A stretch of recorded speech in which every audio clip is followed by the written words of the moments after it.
I'm Bob Short, and this is Reflections on Georgia Politics, sponsored by the Richard Russell Library at the University of Georgia. Our guest is former Congressman Ben Blackburn of Georgia's 4th District. Exactly. Welcome. Well, proud to have you with me. We're delighted to have you. You were elected to Congress in 1966 as one of 3 Republicans from Georgia who had ever served in the Congress since the Civil War. That's right. Fletcher Thompson and I were elected at the same time. Bo Calloway was elected 2 years earlier from Columbus, Georgia. Right. Well, before we get into your political career, let's talk about Ben Blackburn. I know that you're a native Atlantan. About as native as they get.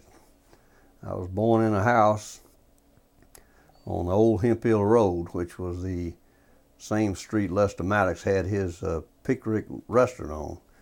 Of course, when I was born there in 27, there was no restaurant down there. There was a little creek running under the road, and that's where my first memories came about. I was born in that house. Mm-hmm. And then you attended local schools. First, I went to Home Park School. Then I went to, and we all walked to school. There wasn't no busing to it at that time. We moved over on Ormond Street near Grant Park when I was in about the 4th grade or 5th grade. I can't remember which one it was. And I started going to James L. Key, where I finished grammar school. Then from James L. Key, I went to Hoke Smith, which was a junior high school. That is the 7th through something. Then I went to Old Tech High School for the 9th through the 12th grades, where I graduated in 44. Mm-hmm. And it was, I was a typical young man at that time. I turned 17 in February of 44. I graduated from high school the end of May. 1 July, I was in a Navy uniform. Mm-hmm. And that's the way we all existed at that time. I was in the Navy V-12 program, which was an officer training program. I was in that for 2 years. They had me at Emory, which was very fortunate, close to home, for the first 16 months or so. Then the last 8 months, I was at the University of North Carolina. I returned to the University of North Carolina in the fall of 46, and I graduated in 47, so I graduated from college really in 3 years. Mm-hmm. I got my commission in the Navy, but I didn't go on active duty. I was happy not to. I had several jobs. I worked for a year with the old W.T. Grant Company. A year of my experience with W.T. Grant finally brought them under. About 20 years later, they couldn't survive that. Then I went to work for the Union Carbide Company as a traveling salesman in East and Middle Tennessee. I was living up in Knoxville, Tennessee, selling ever-ready flashlights and batteries, and I was a good salesman too, I might add. And a lot of people didn't have electricity back in those days, so they bought a lot of ever-ready batteries for their radios, because that's the only way you could have a radio.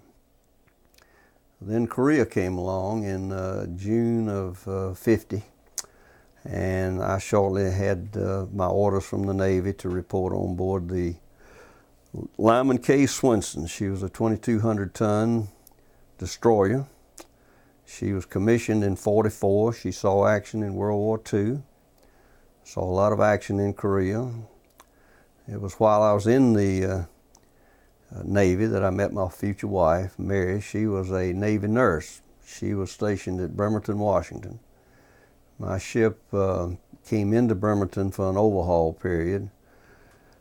We started dating, and then when I left for my second tour to Korea in, I guess it was around June of 51, we got engaged, and we planned to get married when I got back early the next year, which we did. I did have an interesting experience when I got my orders to report to the ship. My folks had never been to California, so they drove me out to San Francisco to Treasure Island, which was a big naval base at that time. It's been closed now. I got on a plane in Treasure Island and I flew to Pearl Harbor. I was living in the Hickam Field Barracks, in a barracks over there. Every day I had to go over to the operations office of the Air MATS, Military Air Transport System, to check and see which flight I was going to be on to get to Japan. I went over one day, my name was on the list, I was due to fly out the next day. Some sergeant comes up and says, you're trying to get to Japan, aren't you? I said, yeah, I sure am. He said, well, look, I've got 40,000 pounds of top secret material that's chained and locked on what they call an R5D. We call it our DC-4, 4-engine propeller job. He said, I need a courier officer to sign a custody card to accompany that top secret material. Well, I didn't know a courier officer from a sack of salt, but I agreed to do it. So I signed the custody card, and he handed me a great big old 45, and I got on that airplane, and we took off, and really quite an adventure. We had to land on Iwo Jima. Iwo Jima had been abandoned since World War II. There was a storm blowing up, a typhoon, and every time the pilot would drop below the clouds, that mountain would be right in front of us, and he'd roar that thing around there. And finally, about the fourth, fifth time around, we got on the ground. We had to land. We had to get refuel. Well, we finally got to Japan that night, late at night, about 10 o'clock. They sent us down to some remote area of the airfield, turned the engine off. All of a sudden, a bunch of lights went on. We were surrounded by jeeps. I opened up the door to step out, and there's a Marine captain standing there, and there's a whole company of Marines standing there with their rifles at the ready to take that top secret material. I told him he was welcome to it. He signed the custody card, and I walked off. But I found out that the plane I was due to fly on had crashed at Midway, killing everybody on board. So my motto has always been, I'd rather be lucky than smart. If you're lucky, you don't have to be smart. So I was lucky on that time. Anyway, I served 2 years on the Swenson, and that's where I met my wife. We got married in February of '52, and we've been married ever since. 56 years, it'll be 57 years this coming February. So after the service, it was back to school? Yeah, I had traveled enough. I had traveled for Union Carbide. I had been gone for 2 years. I didn't get home at all during my time in the Navy. They offered me a week's leave, but back then, an airplane ticket cost a month's pay.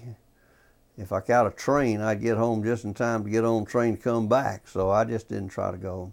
So I was one sick little boy. I didn't want to travel anymore. I decided to study law. So I went to Emory, graduated in '54. I did practice with several firms there in Atlanta. I was specialized in trial law. I tried cases more than anything else, which I enjoyed. I got a real kick out of trying lawsuits. You were at one time an assistant attorney general, weren't you? I was with the state attorney general's office for about a year, representing the state revenue department. If you want to be Mr. Unpopularity in Georgia, you be a lawyer representing the state revenue department out in the more rural areas. I know there were times I'd leave the office, I'd say, if I'm not back by tomorrow, you send the state patrol down because I'm probably in jail somewhere. So I never went to jail, but we had some rather unfriendly judges occasionally. Yeah. But that was quite an experience, and I enjoyed it. But then I went into private practice, and I was in private practice, mostly trying cases involving automobile accidents and that sort of thing. Mm-hmm. I didn't do any criminal law. I didn't like the people you had to associate with. I didn't do any divorce law because I didn't like, it's not a very pleasant way to make a living. So I tried cases, and I did some corporate work and that sort of thing, and I enjoyed it. At what point did you get interested in public service? Well,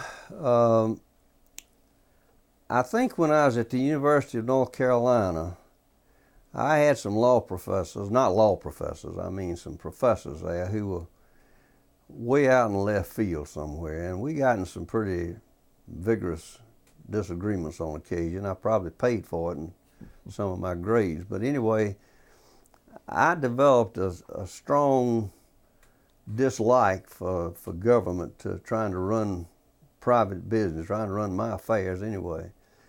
So I always had a certain suspicion or reluctance, we'll say, to support anything that would mean an increase in the size of government or the scope of government. And I carried that with me all along. I got my degree in political science, I might add, through a process of elimination. I had those years with the Navy, and of course they had me studying mathematics and physics and science and not much of anything else, and I didn't want to make the Navy a career, so I had to find something that I could get a degree in, and I picked political science almost by chance. But anyway, that sort of shaped my philosophy about things early on in life. And then after Mary and I got back, she kept having babies just one after another. We had 4 of them in 5 years. We were rather prolific. And so I was practicing law, and '64 was a Goldwater year. And I was active with the Republicans. We used to joke about it. We could meet in a phone booth in DeKalb County back in those days and have room to invite guests if we wanted to. But it was decided, well, I ought to run for something, just to have a candidate. So I ran for the State House of Representatives. I ran against a fellow who had been in the State House for about 12 or 14 years, I think. And I came within 67 votes of beating him. It was a county-wide race. And based on that success, I had people come to me in '66 and ask me would I consider running for Congress, which I did. What do you remember about that race? Well, it was more relaxed than my subsequent races as an incumbent. When you're challenging an incumbent, you can be very casual because your livelihood is not really dependent on it. You got your law practice going, and so you could lose and it won't change anything. But once you get in the office, you become defensive. You don't want to lose because you got a family and they're depending on you to support them, and you don't want to be thrown out in the street. But that's always a hazard that goes with that kind of business. But anyway, it was the closest race in the country. I think I won by 316, 18 votes or something out of 115, 18,000 votes cast. And there was a lawsuit over it, and I won't go into the details about that, but the Georgia court held that it was proper that I should be seated. But Tip O'Neill, who earns the label SOB, and I won't use my naval terms for that. He was the chairman of some little subcommittee up there in the House Administration Committee, and he had some hearings, and he got that committee to vote that I shouldn't be seated, and I remember that was a very unpleasant shock. But there was a Georgia congressman, Democrat, Jack Flint, who told the other Democrats, of course there were 2 Republicans now and 8 Democrats. He told them, he said, look, if Blackburn's certificate of election is no good, ours is no good either. None of us have a good certificate. And he stood up for my being seated. That resulted in the Georgia delegation splitting 4-4 to seat me. So when the vote came on the floor of the House, there were enough of the other members of the Congress who voted that I should be seated because of that split in the Georgia delegation. So I've always had a debt of gratitude to Jack Flint for his show of independence there. Let's talk for a minute about 1966. That was a year when Georgia's first Republican candidate for governor, serious candidate, Bo Calloway was the candidate, actually outpolled the Democrat. And of course, subsequently, the Georgia legislature elected the Democrat Lester Maddox. What do you remember about that race? Well, what happened is Bo Calloway was from Columbus. Of course, he's related to the Callaways of the Callaway Gardens, fame down in Pine Mountain, Georgia. He was very popular. particularly in DeKalb County and in Atlanta. Bo got a majority of the votes cast, but he did not get a plurality. Or maybe I've got it backwards. He got a plurality, but not a majority of the votes cast. That is, he got, 48.5%. I'm not. Don't quote me on these numbers, but anyway, he didn't get 51% of the votes cast. He got something less than that. Lester got something like 45 or 46 votes. Well, the Georgia law then required that if a candidate did not get a majority of the votes cast, the race was thrown into the Georgia House. Mm-hmm. And of course, the Georgia House was dominated by Democrats. So the Georgia House didn't have any problem about that. They elected Lester. And Lester was not a bad governor. I didn't have any real quarrel with Lester. I know he's unpopular in a lot of quarters, but I thought he tried to do a good job as governor, and he was a very honest man. A lot of people think that Callaway's showing in that election by obtaining a plurality of votes actually launched the success of the Republican Party in Georgia. Do you feel that way? I think that had a lot to do with it because his popularity, when he said he was going to run for governor, that made it easy for me to decide to run for Congress because I knew that in DeKalb County he was very popular and I would benefit from that. So that had a material effect on my decision to run. Charlie Weltner had been the incumbent congressman in the 5th District, which was Fulton County. Fletcher Thompson was running as a Republican in that area. Well, it ends up Fletcher and I were both elected, so we had 2 Republicans in the House at that time. I was up there for 4 terms. Lester served 2 terms. Fletcher served 2 terms. Then he ran for the Senate, and he didn't make it. It was, he was defeated by Sam Nunn. Sam Nunn, very popular. Sam Nunn ran against Gambrell. Mm-hmm. Gambrell had been appointed by Carter, I think. Yeah, I'm sure he was. And so Gambrell was running for re-election. Sam Nunn ran in the primary and defeated Gambrell, and Sam Nunn, of course, went on to the Senate and served with great distinction for a number of years. Let's talk about the rise of the Republican Party for a minute. In the 50s and 60s and 70s, everything politically in Georgia was Democrats. How do you account for the rise of the Republican Party into the majority today? Well, I think Georgia has traditionally tended to be a conservative, that is philosophically, toward the political issues.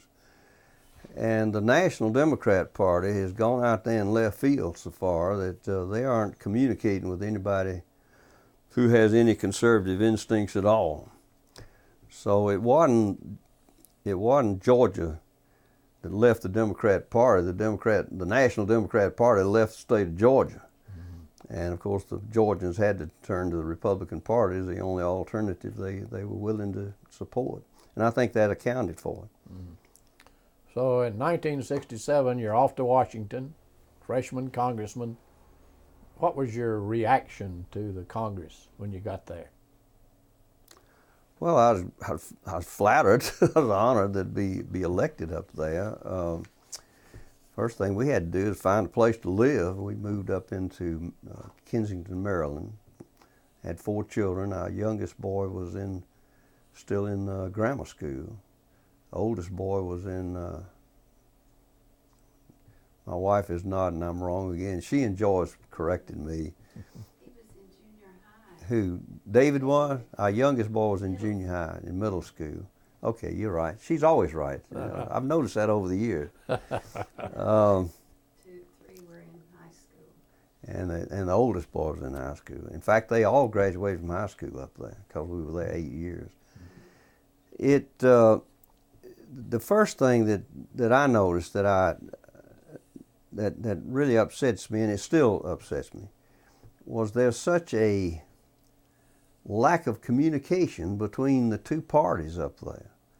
I mean, it's almost like they're forbidden to talk to each other. Now, I didn't have any problem working with other Democrats up there at all, and I'm sure some of them had no problem working with me either. But it's almost like you got two warring camps, and neither one is willing to work with the other or even talk to the other. And that's really not good for the country. They ought to at least have some common ground they can agree on. Now, we did have common ground. We agreed on voting ourselves pay raises. They usually got very popular. We could vote on recognizing motherhood as a blessing for the country. We'd vote on national holidays, you know. Oh, we got those things done all right. But on matters of government philosophy, as I say, it's almost like two warring camps. And if anything, it's worse now than it was when I first got up there. I'll never forget, there was this Democrat I used to play a lot of paddleball with down in the gymnasium. And he got defeated by some guy from Berkeley, California, which is out in orbit somewhere. China would be right home for Berkeley. And I said, you know the reason you got beat, don't you? He said, why? I said, you're too soft on capitalism. In Berkeley, you can't be too soft on capitalism. But that's to me is the source of some distress, that we don't have more communication, that they can work together on things.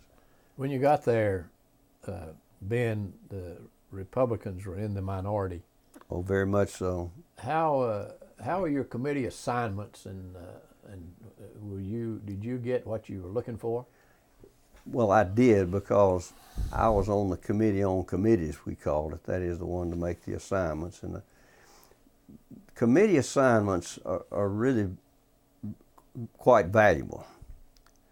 And the result is the big states, I mean, California, Pennsylvania, New York, Illinois, they see to it that their congressmen get appointed to the critical committees, like the Rules Committee, or the Ways and Means Committee, the Taxing Committee, or Appropriations Committee, the one that hands out the money. So the smaller states, and particularly a state like Georgia with 2 Republicans, we just got the pickings of what was left over. But I felt very fortunate about it. I got on the Banking Committee, which was very important to the city of Atlanta. Of course, we have a lot of banking in the city of Atlanta, so I felt very fortunate to get on that committee. Georgia at that time had a delegation with a lot of seniority. Did you have a difficult time working with Democrats from Georgia? No, I really didn't. I'm trying to think. I don't think we had more than 1 or 2 Democrats that is from Georgia, on my committee. Mm-hmm. See, we only had 10 congressmen from Georgia at that time, and you take some states that have 25 or 30, 35 congressmen, they can spread them around pretty good. With Georgia, we just had 10 altogether. Mm-hmm. And I'm trying to think. I don't think we had anybody else from Georgia on my committee. If there was, I can't recall it right now. But you have what they call the Committee on Committees, and they determine where freshman congressmen go with committee assignments. And the bigger states, of course, dominate the Committee on Committees, so they can put their people on the critical committees. You mentioned Jack Flint. Who were some of the other Georgia congressmen you served with? Well, Phil Landrum, of course, was the senior Georgia congressman. He had been up there, 20 years or something, I think, when I got there. John Davis, Andrew Young was elected. When Fletcher Thompson ran for the Senate, that's when Andrew Young was elected. I'm trying to think of who else I got along with. I got along with all of them real well, really. I had no problem with any of them. Matson? Yeah, Neil Matson from Albany. Mm-hmm. So you're on the Banking Committee and some other valuable committees. Tell us a little bit about your committee work. Well, the Banking Committee can be rather critical in a lot of ways, because we regulate the banks as to where branches can be built and where they can expand into other areas and that sort of thing. One of my extracurricular activities is a group of us got together, conservative Republicans, and formed what we call the study committee. The Republicans, we call it the steering committee initially. And it was, what we did, we each contributed some of our committee, some of our staff appropriations to hiring people to specialize in various areas of litigation.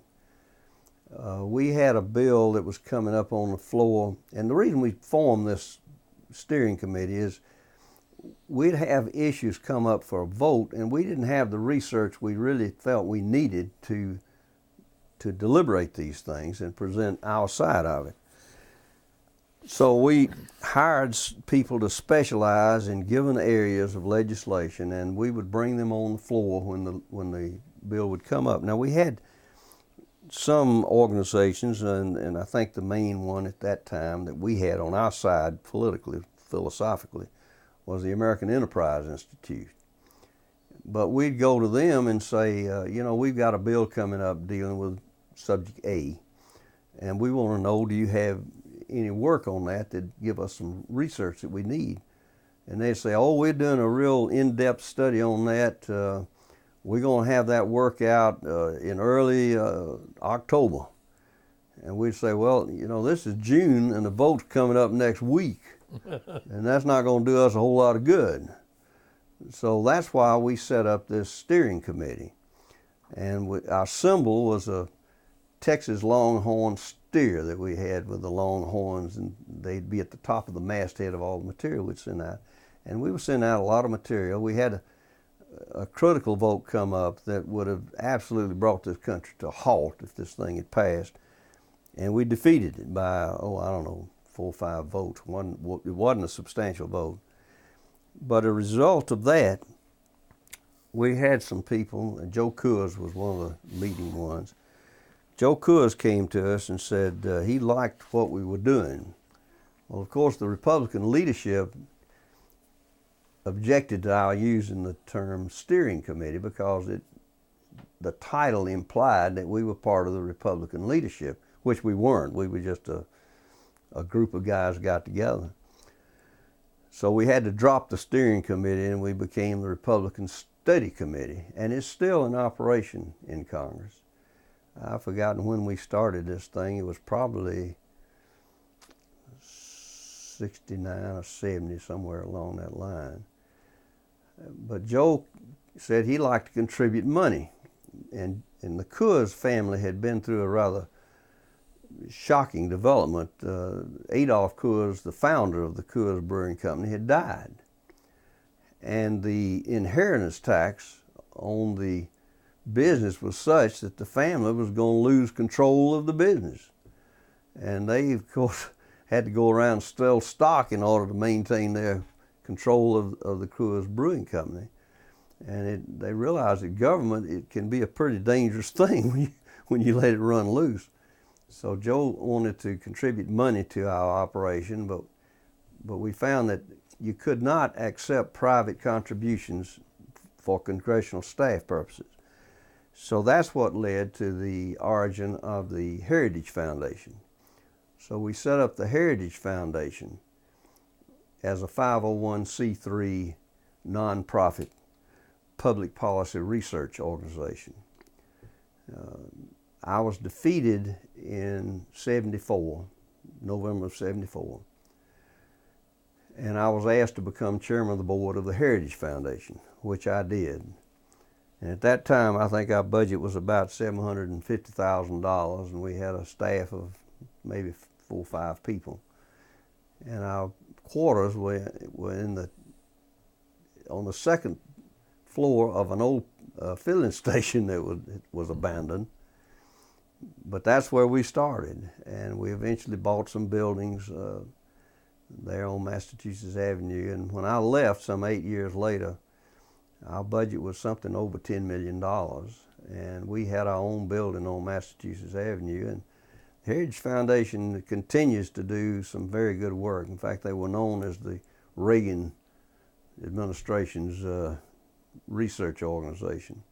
And they still, you know, you'll see them on television from time to time. They have spokesmen and that sort of thing. And I was honored they unveiled my portrait in December of 2007 in the offices of the Heritage Foundation. It's really quite funny. Ed Fullner, who was president, and I had hired him as president, as a matter of fact. We were getting ready to leave, and he yelled at his secretary, said, "You can take his picture down now, Kathy, he's leaving." I said, "Save the nail, though. You might need it for somebody else." So I don't know if it's still up there or not, but I'm assuming that it is. Moving to 1968, both you and Fletcher Thompson were reelected. Right.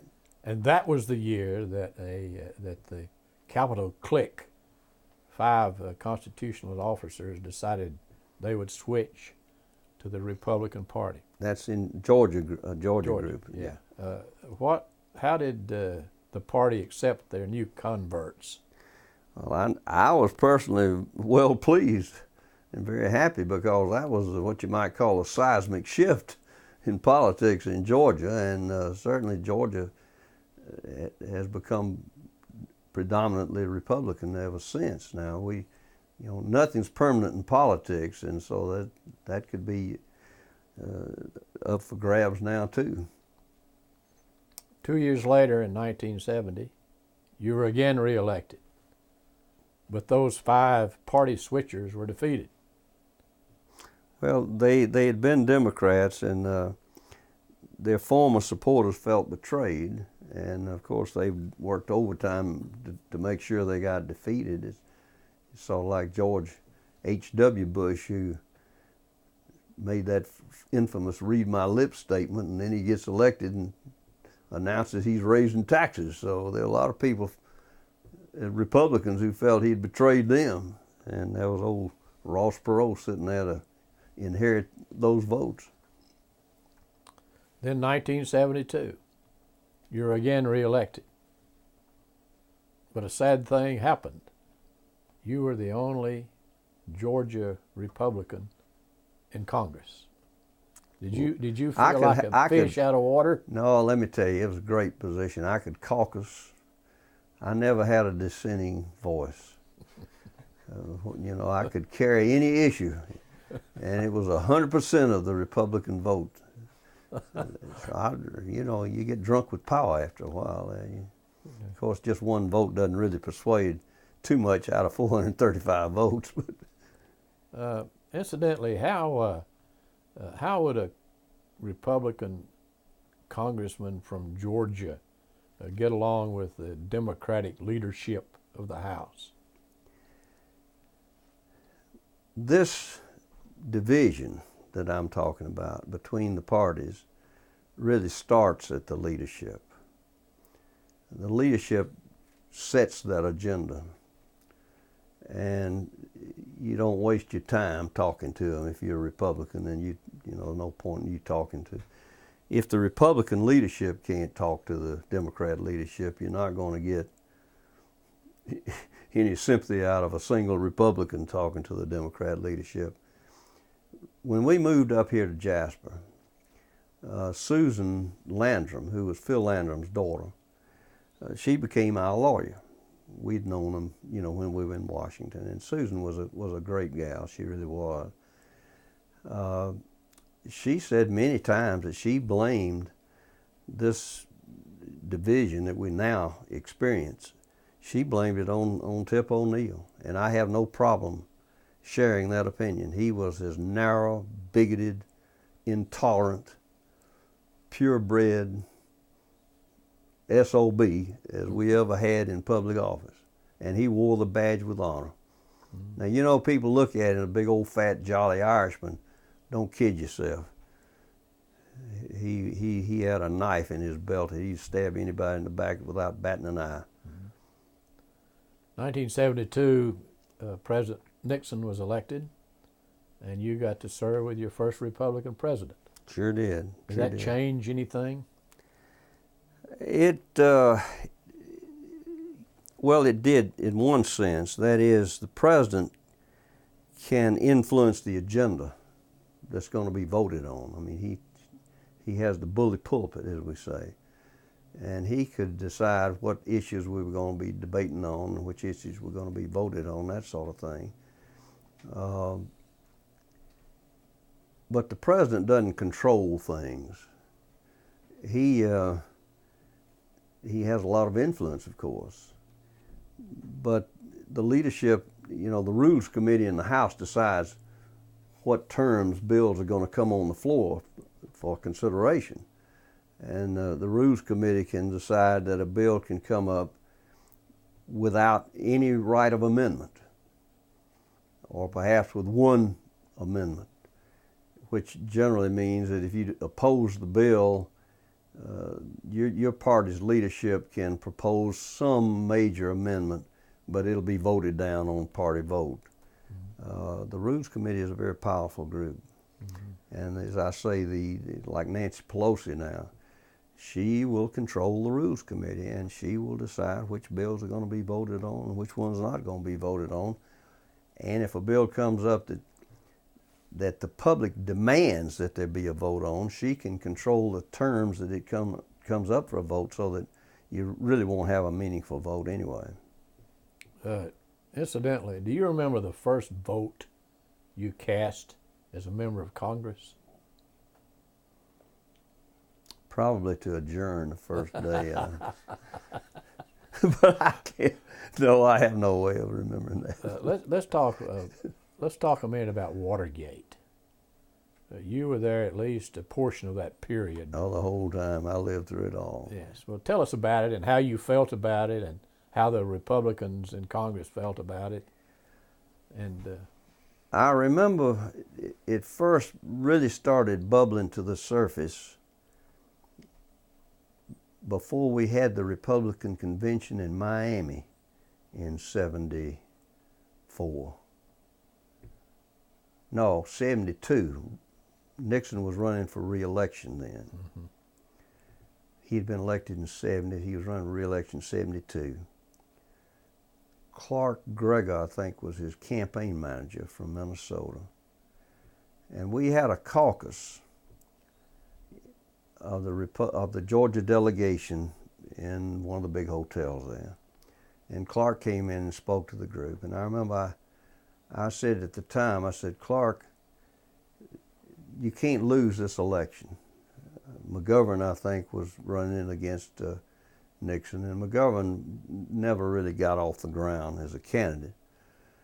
I said, you can't lose this election. So I said, for God's sakes, let's get this Watergate thing behind us. Now, I had no idea what was all involved. I just knew that these people had been arrested in the Watergate, and they were working for the White House. And Clark says, we're investigating this thing, and I assure everybody here that we're going to have this thing fully cleared up by the time of the election. Well, of course, you had the fox guarding the chickens there. The people who were doing the investigating were the ones who were being investigated, and somehow they didn't discover anything that would be embarrassing to them, which is a very natural thing to happen. But as the thing continued to unfold, I remember one afternoon, one of the White House staff came by my office, and we went out to the Congressional Club and had a drink together. And I told him, I said, this thing is developing into a major confrontation between two branches of government. I said, you've got two trains on the same track that are running toward each other. You got the president's one train, Congress is another train. And I said, you're going to have to do something to diffuse this thing, or that these two trains are going to crash, and I predict the president's going to lose. And he said, well, we think we've got it under control. And I can understand how this thing all came about. Nixon was very upset, and he had a right to be, that he could have a private conference in the White House on some national security issue, and the headline in the New York Times the next day would be talking about that. And he said, I can't run a White House here where private discussions and conferences are being publicized, because we make some decisions we don't want to have publicized for national security purposes, if nothing else. So he organized this group, and he called them the plumbers, to stop the leak at the White House, which is appropriate. Well, of course, I had no way of knowing this, but Nixon and Hoover didn't get along at all. And I have no idea what the origin of this was. It could have been back when he was vice president or something. But anyway, they had no, they didn't work with each other at all. So rather than call the FBI in to try to track this thing down, Nixon set up his own group he called the plumbers. And of course, it was, like a Gilbert and Sullivan opera. Some of the things that happened there would stagger the imagination to claim it was real, but it was real. I mean, like when they broke in and they put tape across the door so that it wouldn't lock when they closed the door, and a guard comes by and peels the tape off and closes the door. The guy goes back and opens the door up and puts some more tape on. I mean, it's a question of, who's trying to out stupid who here? You got to be, as I say, it's a comedy almost, but it was real. So when it and of course the press hated Nixon. They hated Nixon, and they hated Spiro Agnew. So first of all, they went to work on Spiro, and they found he'd been taking money from private firms and all while he was governor of Maryland, which every governor since the beginning of Maryland had been doing. But a Republican doing it, it was a crime. So Agnew has to resign, and they had to get rid of Agnew because he was the next in line to be president if they got rid of Nixon. So then they could concentrate their fire on Nixon. And they went to work on him, and the public just got so totally disgusted with Nixon that he had to resign. And Gerald Ford, who was a very decent, likable guy, but he was not a tiger. He didn't have what in the law, what trial lawyers call the instinct for the jugular. When you're trying cases, you develop an instinct for where the other side's vulnerability lies, and you go for that, and you go for the kill because you're trying a case and you want to win it. Jerry just didn't have that instinct for the jugular, and because Jimmy Carter, who proved to be disaster, a walking, talking disaster by himself, he ends up getting elected president and properly got defeated in 4 years. Do you think that Nixon would have been impeached had he not resigned? I suspect he would have. I suspect he would have because the public pressure was so much against him. And Congress and the Senate, they're going to react to public pressure. I mean, they're really, in a real sense, they're weather vanes. They go with the flow. And whatever they think's going to be popular, that's what they do. Do you think that Gerald Ford's pardoning of Nixon hurt him in his race against Carter? Oh, I expect it hurt him, but I don't think it was really the deciding factor. I just think Jerry ran a very poor race. And his going before a House committee and testifying about it, 2 weeks before the election just refreshed everybody's memory. I mean, the public memory is not really too long. And if you can just leave anything alone long enough, eventually it will diminish in importance and impact. But for him to go before this, and the guy who was the chairman of this committee, the House Judiciary Committee, it was some subcommittee of the House Judiciary Committee, called that hearing, and Jerry Ford agreed to testify, which was not a demonstration of outstanding mentality, we'll say. He should have never gone. He just said, no, I just don't have time. I'm running a race for president. But the guy who ran that committee got promptly appointed a federal judge by Mr. Carter, and the guy was he was not somebody I admired a great deal. What is your fondest memory of being a congressman? The things that I'm personally proudest of would be the founding of the steering committee and the offshoot from that of the Heritage Foundation, because those have a continuing impact on public policy, and I think that's far more important than any vote or struggle I might have had on a particular policy issue in Congress. Mm-hmm. Well, you left Congress, but you didn't leave public service. You were with the Heritage Foundation and others. What did you do before you finally called it quits? Well, I was very much involved in the forming of the Southeastern Legal Foundation. And the Southeastern Legal Foundation was founded to present issues in court where the more liberal organizations have been dominating that influence. You have groups like these environmental groups, for example.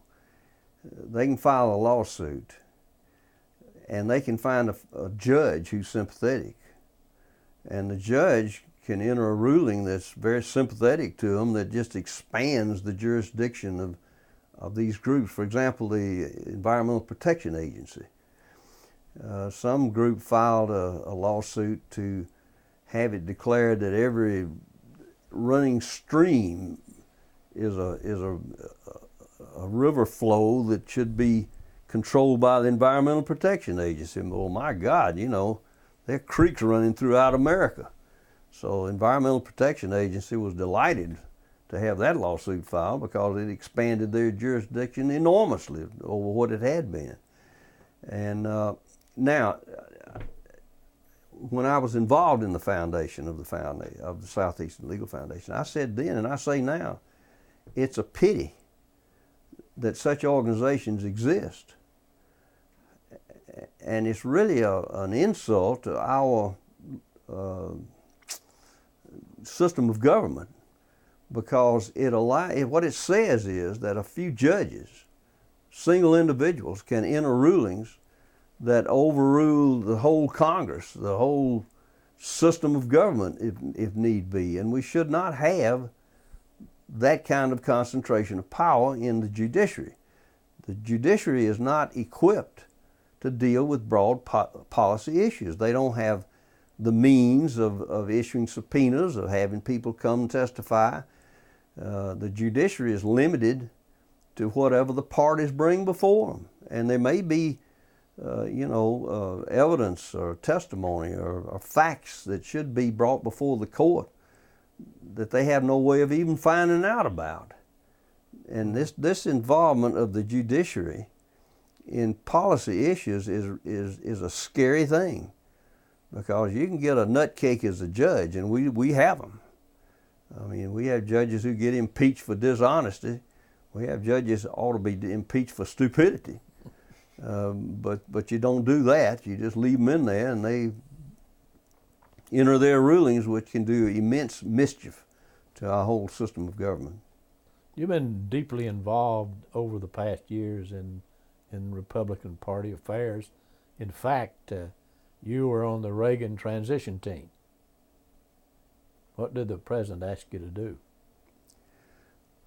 Well, it's almost an exercise in futility when you're on the transition team, because they ask you between the time of the president's election in November and his taking office in January, you go in and you investigate agencies of government and operations of government, and you issue findings and what you recommend, but they're never implemented. I mean, it's a great exercise because you're trampling on how high waters here now. You're dealing with big matters, but I guess the main thing is if I had wanted to, for example, I was offered as part of the transition team, did I want to become a director on the World Bank or maybe the International Monetary Fund, one of those international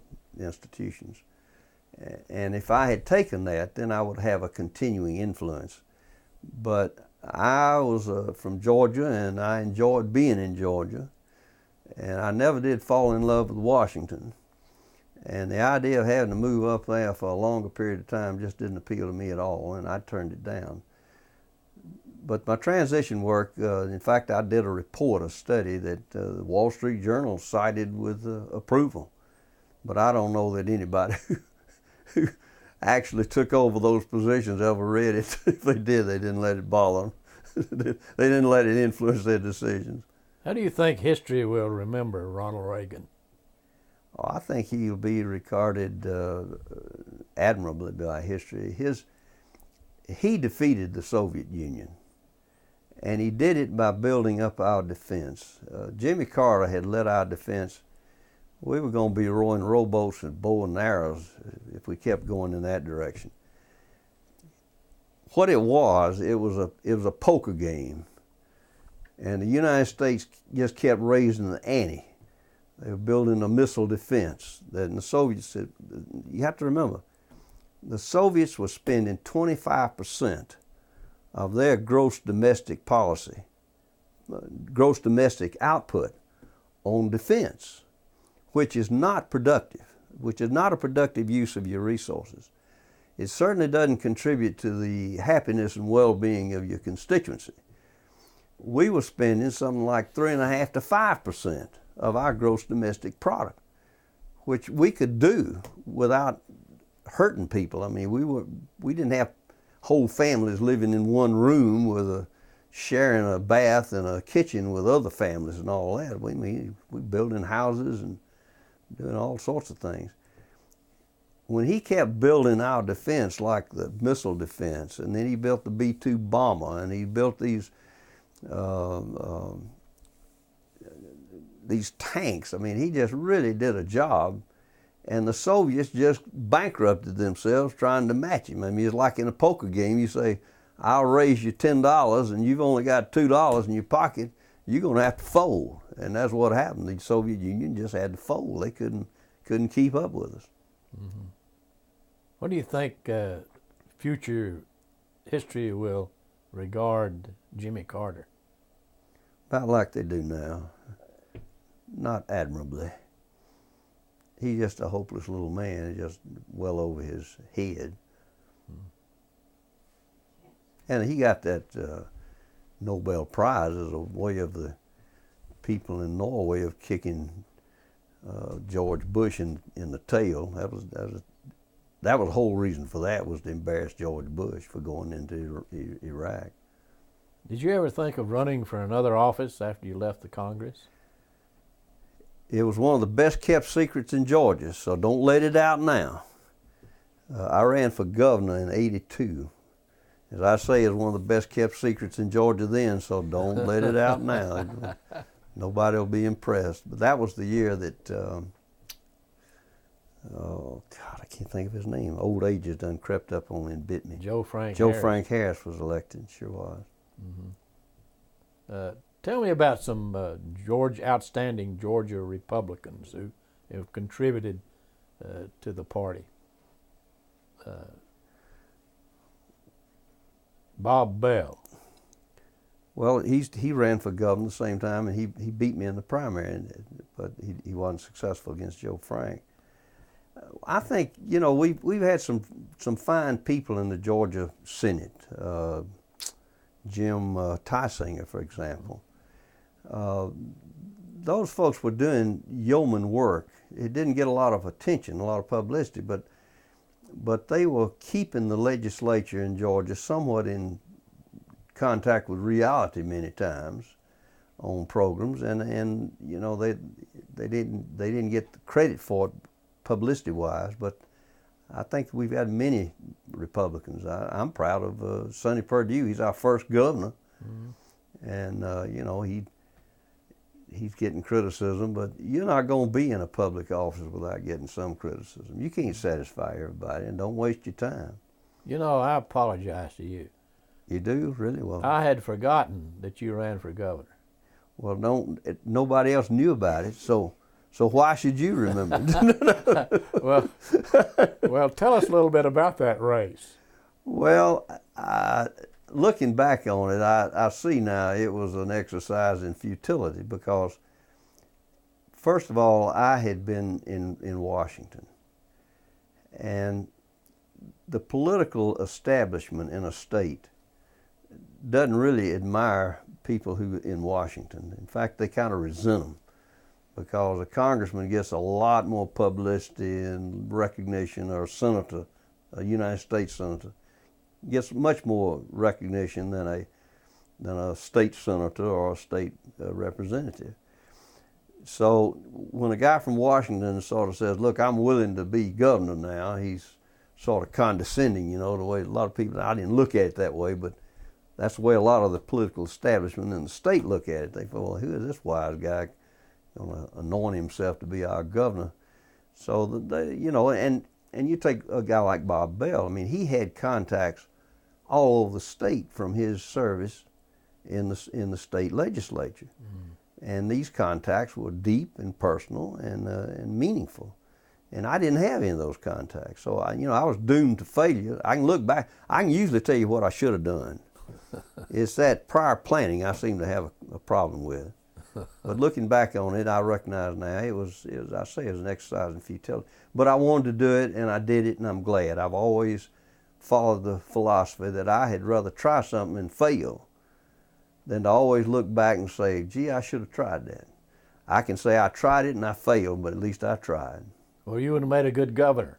Well, I don't know about that, but anyway, I'm making a good retired person in Jasper, Georgia. You know, Bo Ginn ran for governor that year, and he was also defeated. Oh, Bo was the case.